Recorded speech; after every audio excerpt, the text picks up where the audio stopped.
Welcome back, everyone, to another episode of the Agents to Owners podcast. I am fired up today to connect with the self-described, young, scrappy, hungry, the creator of TacoBot, owner of Hutsenpiller Insurance out of Mount Juliet, Tennessee, CJ Hutsenpiller. Spiller. I'm sorry, I got it right the first time. You got close enough, man. I hear every variation of that, so you got it close enough that I answered to anything. And I mangled it the second time through. If you start it with an H, like you're close enough for me. I didn't stick the landing. Hey, man, welcome to the show. Thanks for being here. Really looking forward to connecting with you today. Yeah, absolutely, man. I'm pumped to be here. Yeah, why don't you just give us the 30,000 foot view of CJ and just your background into the insurance. I think a lot of us already know it. So yeah, just a brief introduction. Sure. You would be great. Yeah, so I am a second generation agency owner. We are in Mount Juliet, Tennessee, which is I always describe it as we're just east of Nashville. So a lot of times I just call it, hey, we're in Nashville. But we're just east of Nashville. I have a team here of 16 team members at the agency. My wife and I run things over here. My wife does all the books and stuff for the agency. She also does rodeo. So that keeps us pretty busy on the weekend. Oh. Yeah, so she does a lot of that. So she gets to travel all over the place and do all kinds of cool things. And I stay home and sell insurance. So it works out really, really well. But I have a great team. I'm blessed to have a lot of young talent in my agency. I am 35 and I'm the oldest agent in the office. Wow. So I've got a pretty young team, but I don't have anybody that's had less than 4 licensed years of experience, which is cool too. So really, really, really great team. Pumped to see where we're going to head. That's the right. That's the we're just taking every day, trying to grow as quickly and as profitably as we can. Yeah. Well, that's a extremely young team. Yes. And a big team, which really kind of helps out stereotyping a little bit, but helps out as you push forward with all the automation and tech that you dig into. Probably a little more adaptive than a lot of our other teams. For sure. And I get it's weird to me because I started in insurance in 2006 is when I got my license. I went full time in 2008, but I started in 2006. So I feel like the old guy for sure in the office. I'm like, man, I say something and they're calling me old, and I'm like, man, I go to these insurance conferences and everybody's like, hey, this is young. This is CJ's young, and I'm like, dude, I'm glad y'all tell me that because when I'm in my office, I feel like a freaking grandpa. So it's all. But I have a really awesome team, and they are the reason that I'm able to do a lot of stuff that I get to do is because I don't, I can leave the office and I don't have to worry about it because they got it. It's good. So I do want to touch on you within the last year purchased your agency from Mom. So I kind of want to hear what that purchase was like and a little bit about what the transition of being the agency owner has been like. Yeah, absolutely. So first off, I always give my mom is what I would consider a pioneer in our industry. Our agency started in 1992, literally out of our living room or dining room, whatever you want to call it. I can remember Mom, it was her and a receptionist. I always thought it was so weird. I had this lady that came and worked at our house during the day. It was super, kind of unique, but as she grew, we built up. In 2006, I actually graduated high school. And part of my mom's requirements in our household is when you graduate high school, you have to get your insurance license. So we did. My sister did that as well when she graduated a few years later. But then from there, she, I didn't really have an interest in getting in the business straight out of the gate. I actually went to auto body collision repair school. A lot of people don't know that. That was what I thought I wanted to do. And then I realized that, man, having Bondo dust in your nose every day kind of sucks. Yeah. So we had 50 years.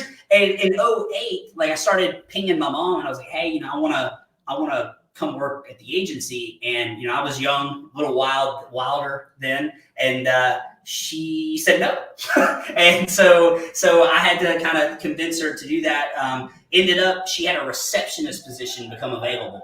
And I actually applied for it. and she let me be a receptionist in the agency. So I was licensed, but I was doing all the things a receptionist would do. I was taking calls. I was doing non-pay calls. I was doing paperwork, filing, that kind of stuff. Then, I kind of grew through there. I guess she saw that I did have a little bit of talent with it. I did grow up in an insurance office for literally.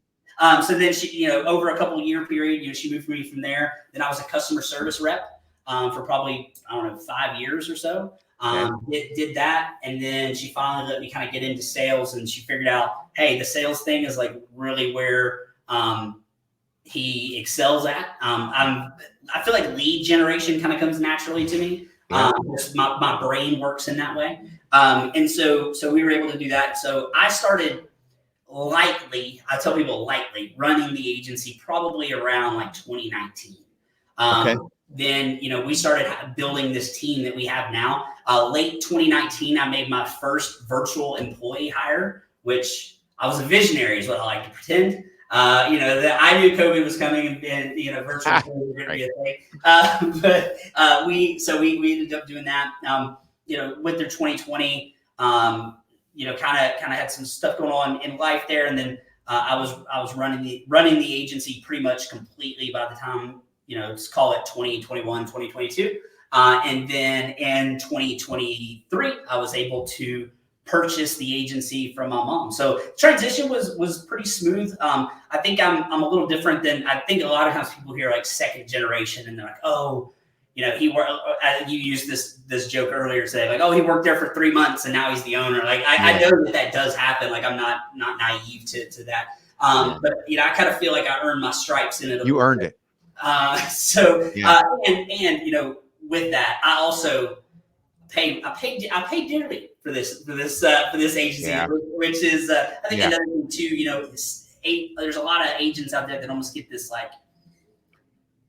Entitlement, I guess might be the word, that like, hey, I'm saying I should have it because my last name is the same as the owner. And that's, I don't view it that way. And my mom didn't view it that way, which I'm thankful for. So I was able to buy it from her, which has given her a nice little retirement. And I always make the joke that I bought it from her on January 1st of 2023. She went and bought a house at the beach, and I haven't seen her since. And that is a joke though. She is around a lot, but I always make that joke. And props to her for making you earn it literally holding every position in the agency. And it's not like she fast tracked you. I mean, you were, in a service position for 5 years. Yeah. My office, for any of you that are listening, you might have heard that my office is near a commuter. I see it. And so there's a train just went right behind us. So my mom has always been, hey, you got to earn it. Nothing was given to her, and she didn't, she operated that same way. And I'm thankful for it, for sure. She's a visionary in our industry, for sure. She probably had the foresight to understand that if he doesn't earn it, others in the agency won't respect him. 100%, 100%. And that would have been the case for sure. So, like I said, I have a great team now. I'm thankful for every single one of them, for sure. What was your how did your mom feel about, because since she had been in the business a long time, what was her feeling to a lot of your tech-driven, forward-thinking processes and procedures? Yeah, for sure. So I do always give my mom props. She has always been tech forward and everything within the agency. We at Hutsenpiller Insurance went paperless in 2006. Now, we weren't as paperless as we are now, but like as far as like getting rid of the file cabinet room that every agency used to have back in the day, maybe we won't do, I don't know. We completely paperless as of 2006. So when we first started getting into cloud-based AMSs and things of that nature. And then so as far as like us leaning into things, mom was always a big thing about efficiency, which she bred that into me as well. Like inefficient processes, to me, like they drive me insane. And so like as we go through and we do these processes, like I would ask her, I'm like, why do we do this? Like whatever this thing is, explain it to me why we do it this way. And a lot of times her answer was, I don't know another way. And so when I would go out and I would, start learning, a lot of my tech stuff, I'd bring it to her and say, hey, we're doing this thing. And here's another way. Which way do you like better? And she would almost always lean towards, hey, I like the tech, let's do this. And so we just slowly started implementing small things into our agency, but intentionally enough that like we were able to grow and continue with automations where now, I would argue that we're going to be one of the most tech forward agencies you're going to find. Yeah. In most cases. Yeah. Yeah. Good segue into basically my next, questioning is as we, and I do owe you an apology, I think, for screwing around on your website this weekend and getting one of your salespeople up at 8 a.m. to return to this nut that was not even really looking for insurance anyway. But I was screwing around on your website this weekend, Sunday morning. I started to fill out your lead form, and knowing that it's going to be somebody's going to respond to it. My plan was to get in there and then pull back before it got to a person. Well, I didn't do that. So, man, who'd I say responded to me? Marie? Marie. Yeah, Marie. She wasn't doing anything anyway. She's fine. No. It was literally like 8:30 in the morning. Literally, once I jumped out of there, I filled in a little information that sent me to a Canopy Connect link.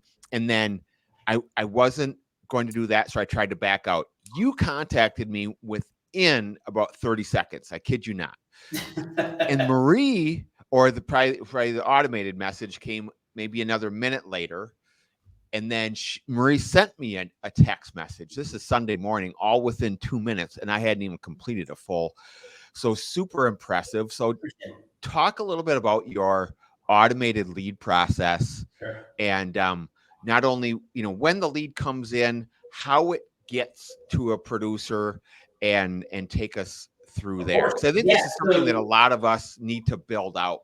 Yeah, so I think the very first part of your question really revolves around viewing your website differently. One of the things that like our agency is trying to do is like, and I've said this on other podcasts, and a lot of people look at me sideways, like there's no way he means what he's saying, but I don't view other agents as competitors to me. Yeah. What I view and the leads that I'm trying to generate are the ones that are shopping online, that are going to the Geicos and the Progressive Directs of the world. And those are the people that like I'm trying to grab.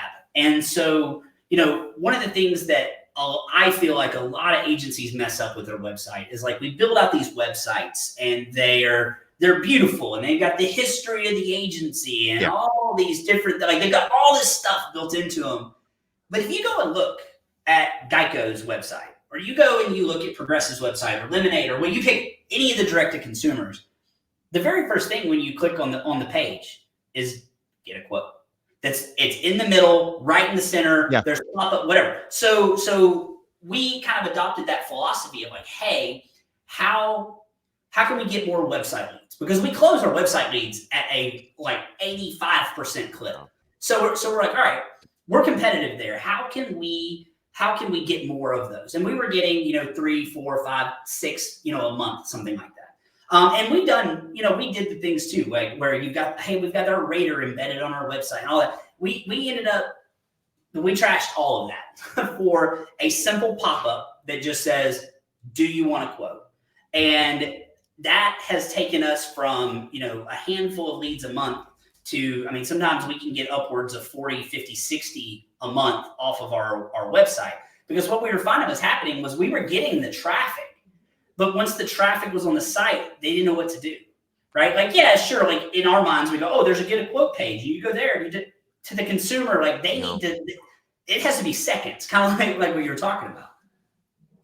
So I didn't, so we adjusted our entire philosophy on our website. We didn't want to completely redesign the site because we have all that stuff, all the look at our team and look at our history. We have all that. So we just put in a pop-up. Yeah. And what that pop-up says is it's very quick. Do you want a quote? What's your name? What kind of quote do you want? Yep. How can we contact you? And based off of that, those answers, as soon as you clicked, right, as soon as you hit submit on that, it redirects the user into Canopy Connect or Salt, depending on the situation. And then the user can go from there. But the important part is we've now got contact information and a name.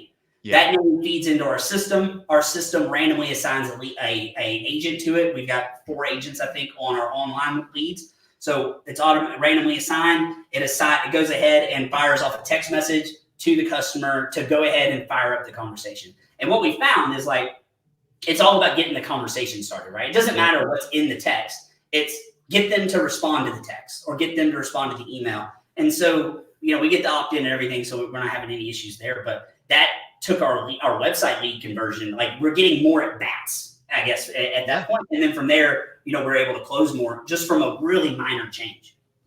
Yeah. And you're right. That pop-up does come up on every page, right? If I go to the about page, about 3 seconds later, it shows up. Yeah, I agree. You have to constantly put the request a quote, or do you want a quote in somebody's face? And At 100%. I just feel like, we view a lot of agents, and I'm this way too. We used to view websites as I always call them this how great we art type websites. Look how great we are. And that's cool. All that stuff is great. But if I'm a customer and I land on your site and I can't find how to get a quote within 5 seconds, I'm leaving. That's right. It doesn't matter how good the rest of it is. So that's kind of been our philosophy. And it's worked really, really well. And then we have the automation tied to it on the back end to make sure the leads are getting followed up with. Yeah. Nobody cares that our agency started in 1987. Right. Here's where we push back to that type of content is we push to that type of content after we've had the conversation and we're starting the quote process and getting them to make the decision to buy. Then we start sending them links oh, hey, by the way, in case you don't know anything about us, here is our about page so they can go and learn about us. But the very first visit, I just need contact info. So silly. So what type of tech really is that with your pop-up? Is that dumb agent question? Is that considered a bot? No, it's not. No. That's not even really considered. That's literally just some landing page software. We use Typeform for that. Okay.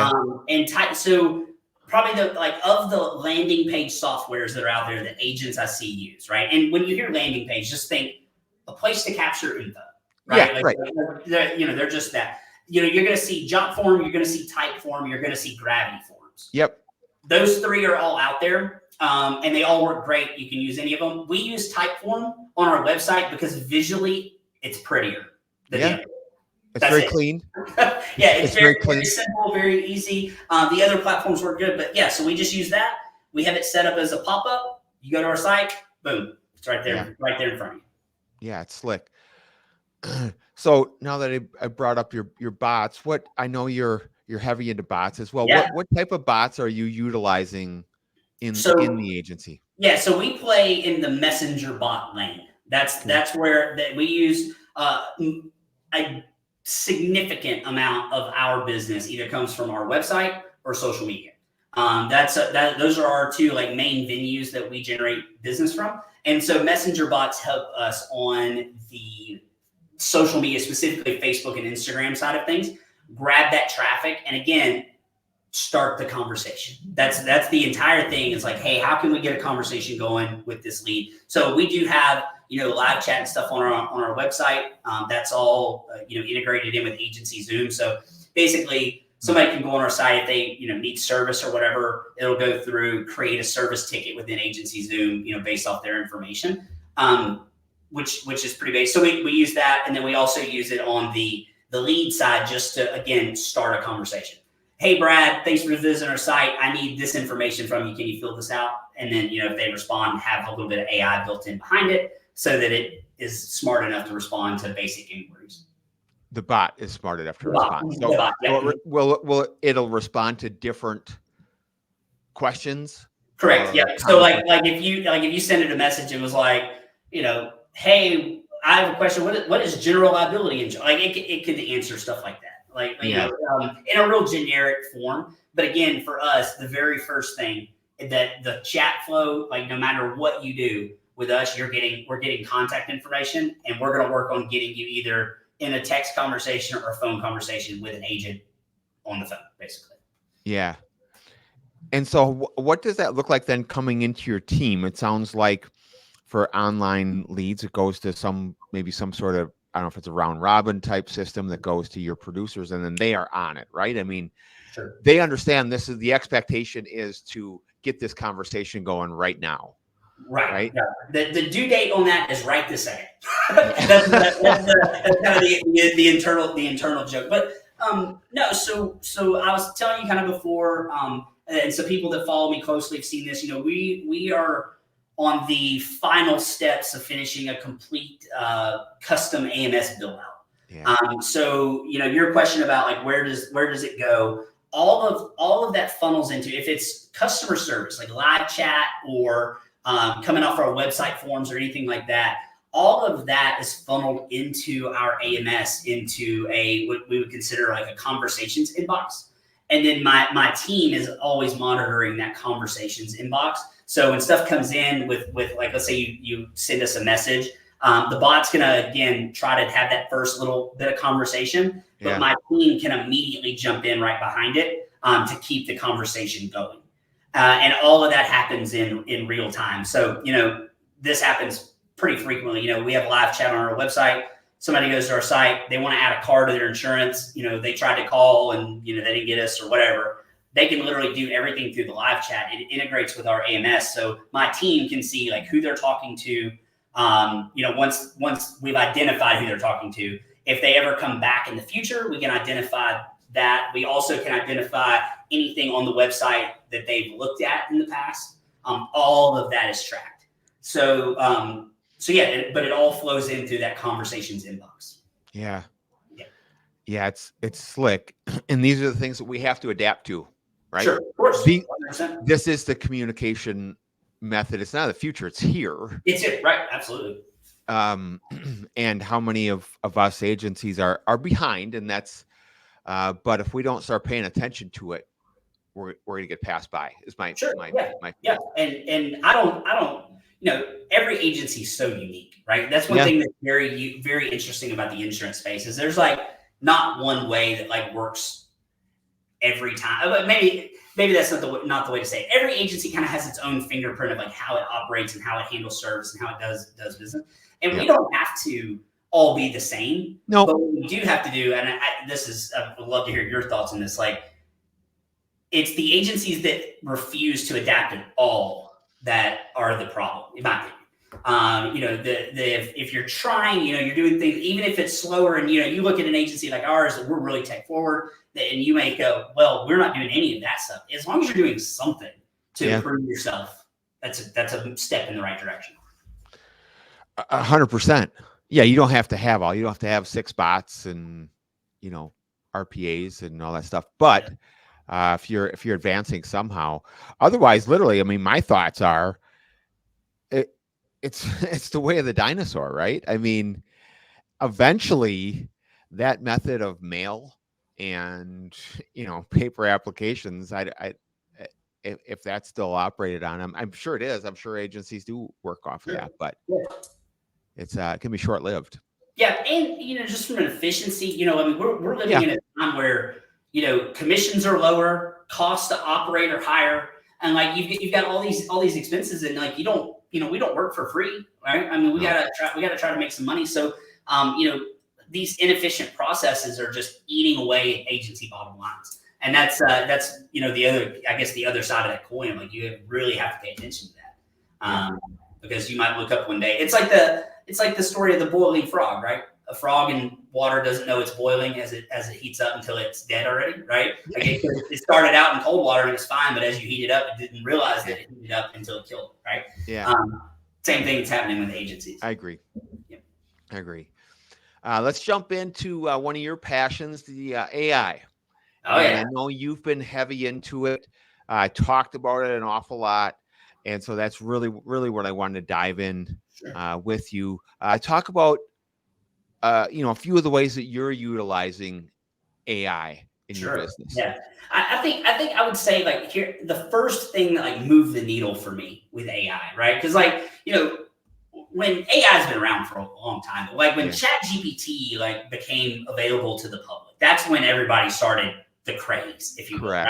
And so ChatGPT's out, things are happening, you're looking at things, and as an agency owner, like you kind of sit back and you go, okay, all this is really cool, but what do I do with it?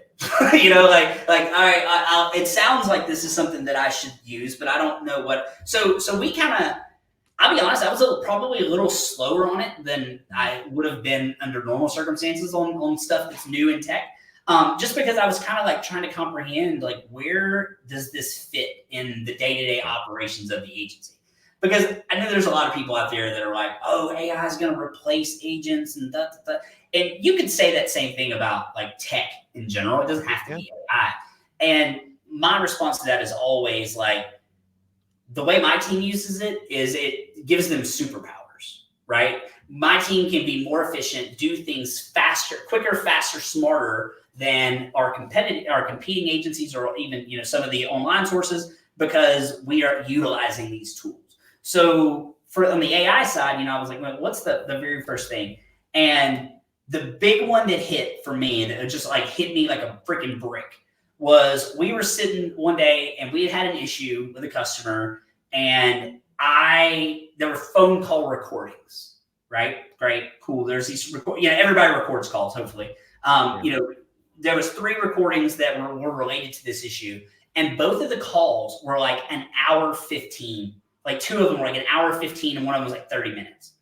And so we were trying to like, hey, was our agency in the right or the wrong? Like, we're trying to understand the situation. So we go back and listen to the recordings, but like, dude, it took us like 2.5 hours to like listen back to the recordings. So I was like, man, it would be really cool if there was a way to do this. So we ended up starting there and saying, all right, well, what if we ran our recordings through AI and had AI transcribe them and summarize them? And so that was really the first place that we started. So that was, I don't know, what, year and a half ago or whatever. You know, we started pushing all of our phone calls through. We're getting transcriptions of the calls, and then summaries of the calls that were being sent out to the team. And so then we took it from there and we said, okay, cool. This is working really, really well. How can we take this to the next level? Well, the next level would be, all right, well, our phone calls should all be documented, like in our systems, right? So the next part was, all right, well, how can we, you know, let's go ahead and connect this into Agency Zoom. Let's start creating notes, you know, automatically. And so we kind of started building from there. And then once we had that kind of running, it was one of those things like, okay, where else? This is powerful. This works. Yeah.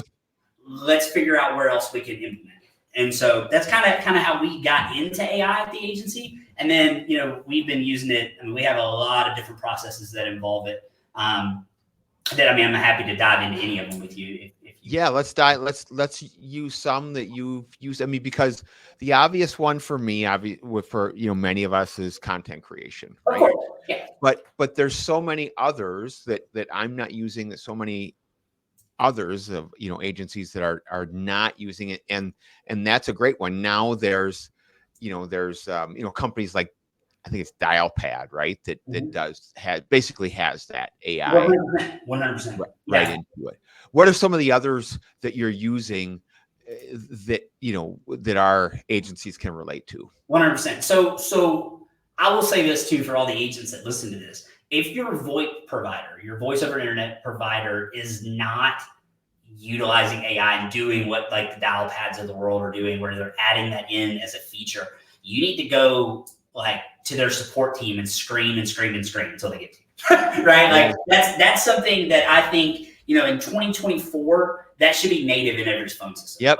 Like it's that good of a feature that because we've been able to do it with voicemails forever, right? Like why is that so much different, right? And it's not. And so it's just a matter of transcribing it and then summarizing it. And but from there, we use it in a lot of different places. And a lot of it's just like little touches, right? You mentioned earlier that like you went to our website and you got a message from Marie when you went on our page. That message actually wasn't from Marie. That was actually an AI generated greeting.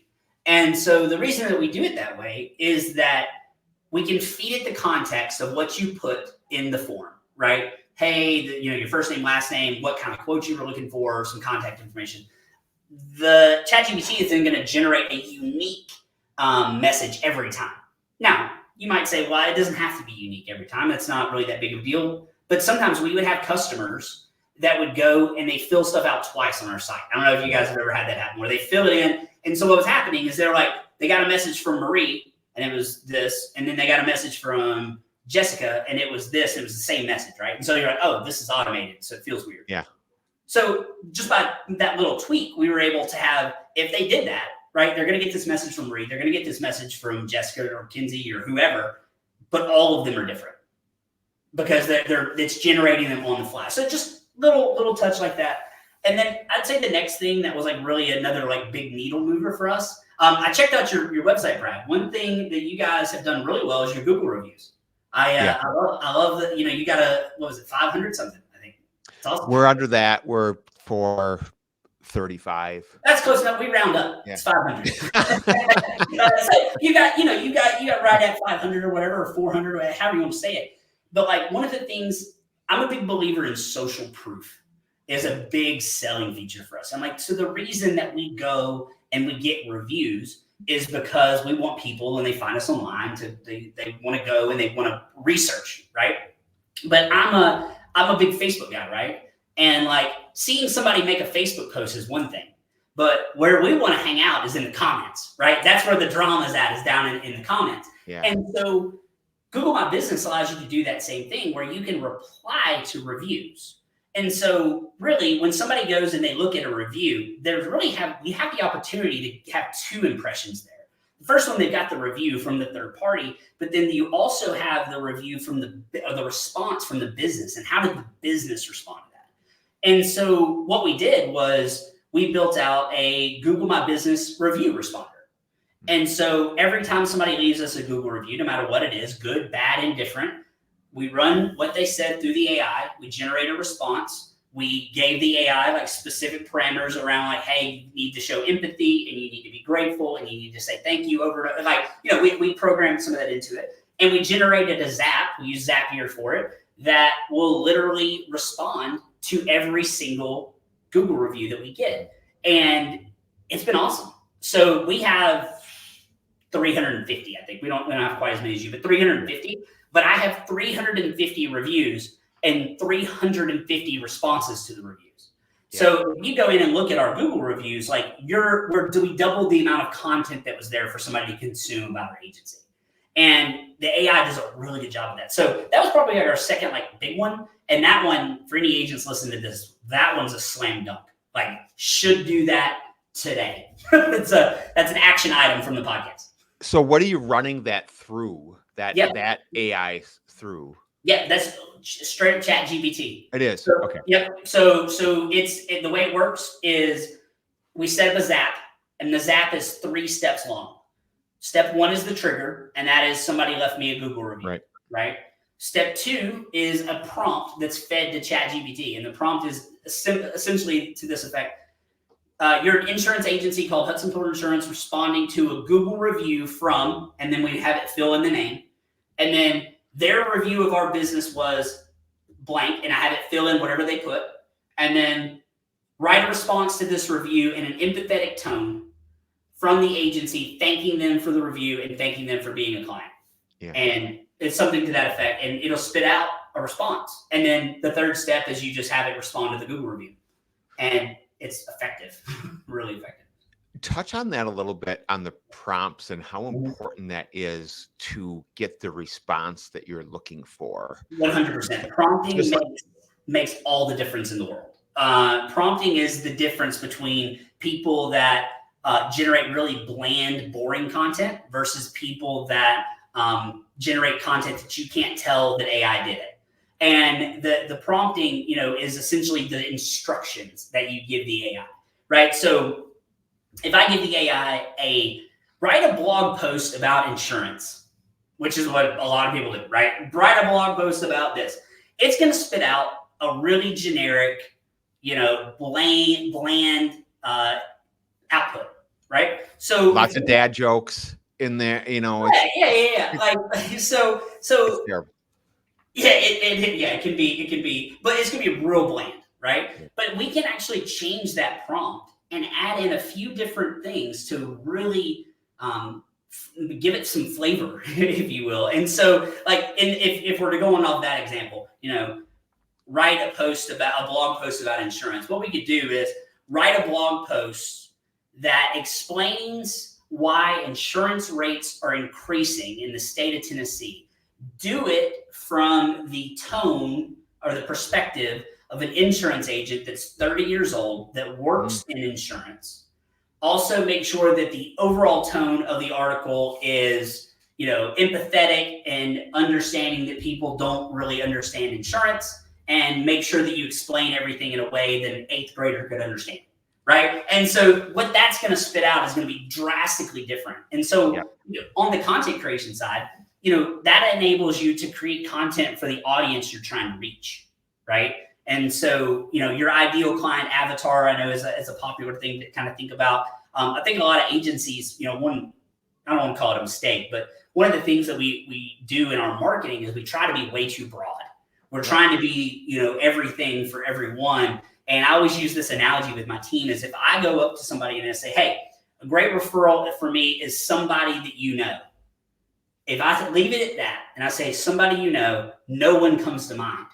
Because I wasn't specific, right? Somebody, name somebody. I can't think of it. Whereas if I go, hey, a great referral for me is the person that you last attended their wedding. The bride and groom of that event would be a great referral for me. Or, hey, the photographer, whatever, whatever niche you're in.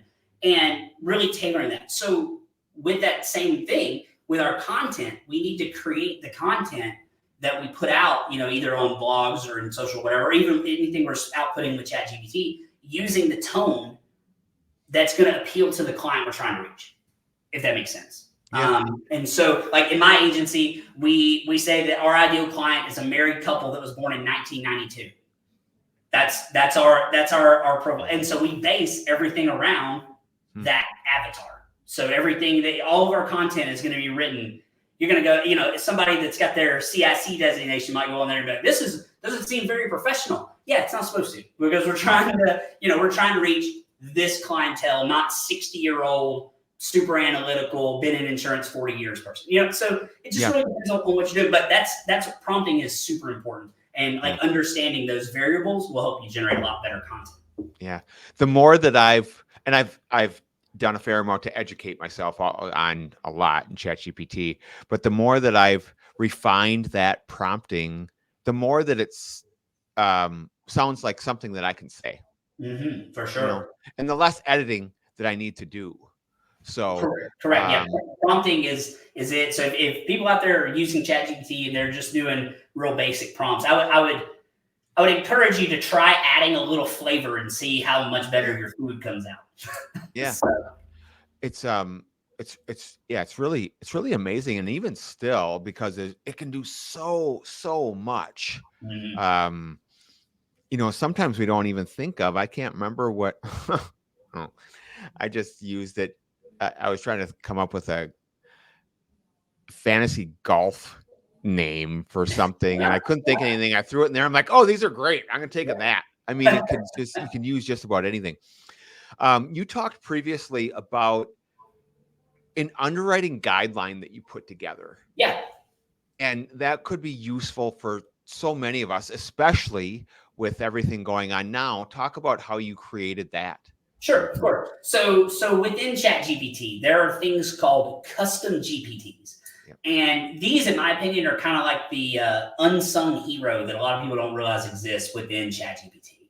And essentially what it is you can train an AI model, for all intents and purposes, a small, micro little AI model on certain instructions that you want it to follow, including feeding it documentation. Okay, so we built a custom GPT, and again, this is not something that takes a whole lot of time. No, we're talking 10 minutes. You can have this up and running. Yep. And the GPT was literally, we just said, okay, you are a underwriter that is assisting the agents of Hutsenpiller Insurance. You're going to be supplied with documentation on carrier appetite information. When a user messages you, use that data that's located in the appetite guides to figure out which insurance companies would be a fit for particular risks. And so, you can go in and you can and then you upload your docs or whatever, your appetite guide, whatever you have. And then the AI is going to, so you may say, hey, what carrier do I have that'll write a mobile home that was built in 1998 with a roof that's 10 years old and needs 80,000 in coverage, something like that. And the AI is going to take all those appetite guides, and depending on how much detail you give it, and it's going to be able to look and say, okay, based off this, I'm seeing that the fit for this might be American modern, and here's the things. And oh, by the way, here's what the guidelines say about this, and here's some things you may want to look out for, right? Like, oh, hey, that one, it will work, but only if the plumbing's been updated, whatever the underwriting guideline is. And you can build out these really cool like internal use tools that can save your team just tons and tons of time, instead of having to go and look through documents and ask people like, hey, what carrier, or even worse, quote with 100 different carriers trying to get a rate and figure out which one it'll go with. You can just ask the AI, and the AI is going to learn, read everything that you have, all the documentation at once, and then give you an output of like, okay, based on what I have here, this looks to be the answer to the question. Yeah. Brilliant. I mean, how helpful, and how time saving is that? Huge, I mean, humongous. I'll tell you another one that a lot of people don't think about is that same thing for carrier commission statements. And we do some stuff with commissions, but like one thing that I like personally is like having my commission statements formatted in a certain way, right? But every carrier gives them to you in different formats, right? You've got different information.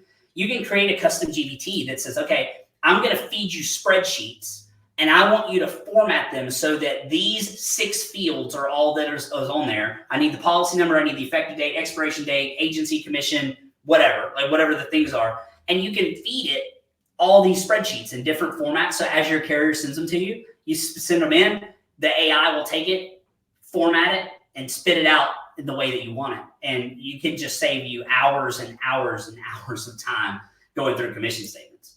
Wow. Yeah, that's a great one. Yeah, little things like that. Anything that's taking a lot of time, I want to at least throw AI at it and see if we can make it stick. Yeah. You can even ask, how can I do this better? How can I make this more efficient? Here's the information.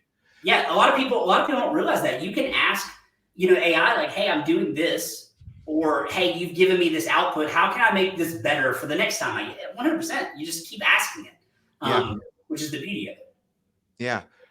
I introduced ChatGPT to my son, and I don't think he would pass his chemistry class right now if he didn't have it. I'm not kidding. Hey, I get it. It's wild. And it's his own tutor. I'm like, you can keep asking and asking in a different way, or how can I explain this to someone else? And I don't think he would have passed without it. Yep. Sure.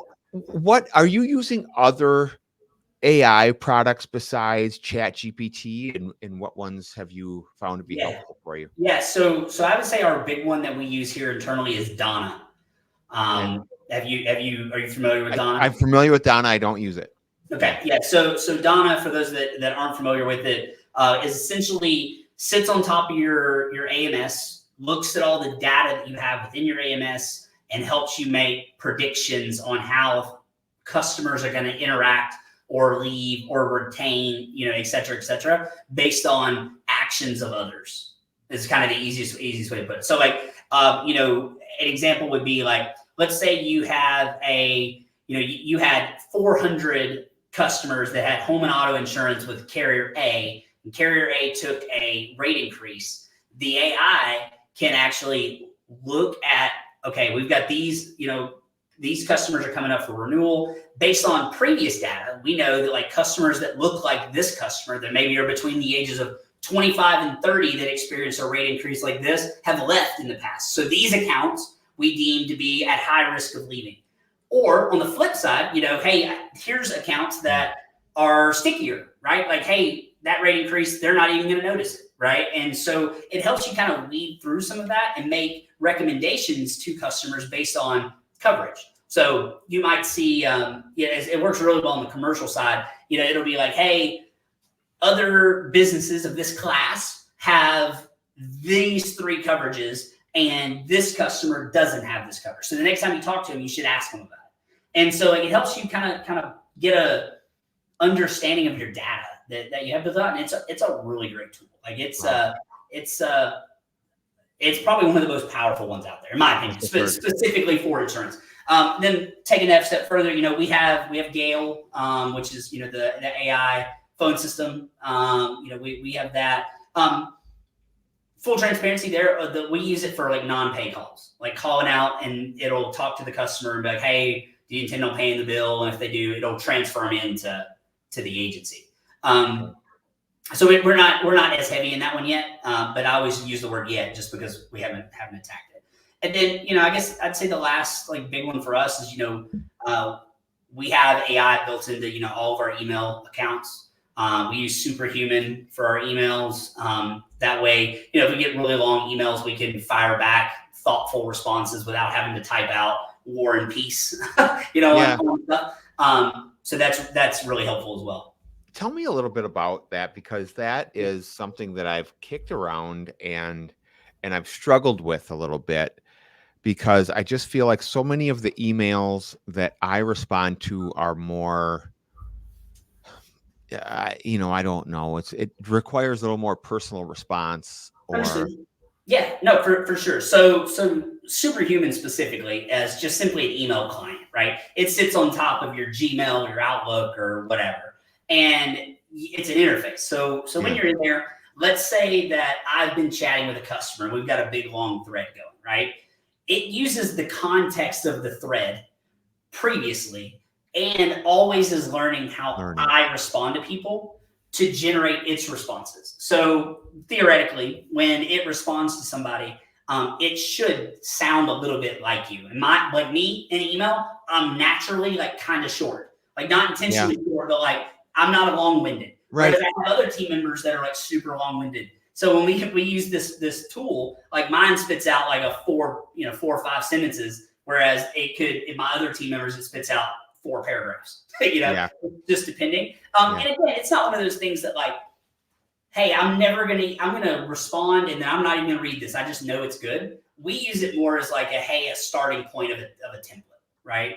To make sure that like, all right, I need to respond to this. There's like 4 points in here. The AI is going to respond to all 4 of the points. And then I can go in afterwards and manipulate and edit it to be what I wanted it to be. If that makes sense. Yeah.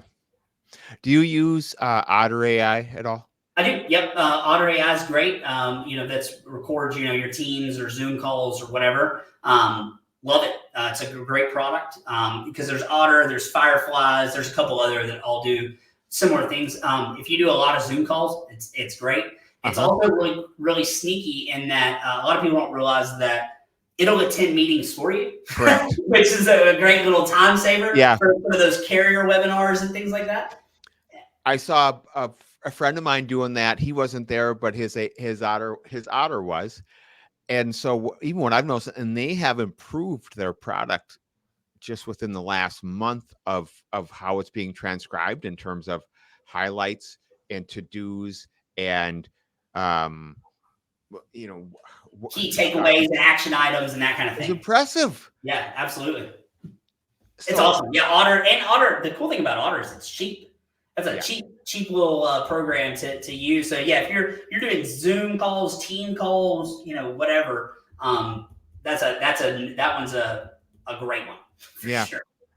So we're coming short on time here, but I do want to ask, for those that have not gotten started, know that they need to or they want to. I mean, the obvious answer is, just get started, right? Just jump in and do it. Any advice for somebody that's really early on or hasn't gotten started, to get going on it? Yeah, and I would link the same advice in with not just like AI, but like automation in general. I think the same applies. And for me, it's start with the one thing. Don't try to do all the things at once. Just start with, hey, here's one thing that eats up a lot of my day. I'm gonna automate, or I'm gonna use AI, or I'm gonna do both, a combination of both, and have it replace or take care of this one thing, and then build from there. And it can be trivial, like it can be something that's not even a big deal. Like it could be, change my status in Slack to let people know I'm in the office, like whatever, right? Whatever the thing is. but I feel like that's where a lot of people mess up is they get in it, they see what it can do, their brain starts racing, and then they don't get anything done because they're thinking of all the ways. And instead, just like, hey, one thing, laser focused, get that thing going, and then move to the next. That's right. Great advice. Yeah, which is true of so many things. I don't care what it is, doing videos or analysis paralysis and good. It's perfect advice, man. Thanks a lot for your time. This is a lot of really, really good information. It's going to help some people, and good to connect with you. I've been, watching you online for a while. So, good to meet you and chop it up a little bit. Thank you. Anytime. Yeah. Everyone else, thank you for listening to another episode of the Agents to Owners podcast. We'll see you next week.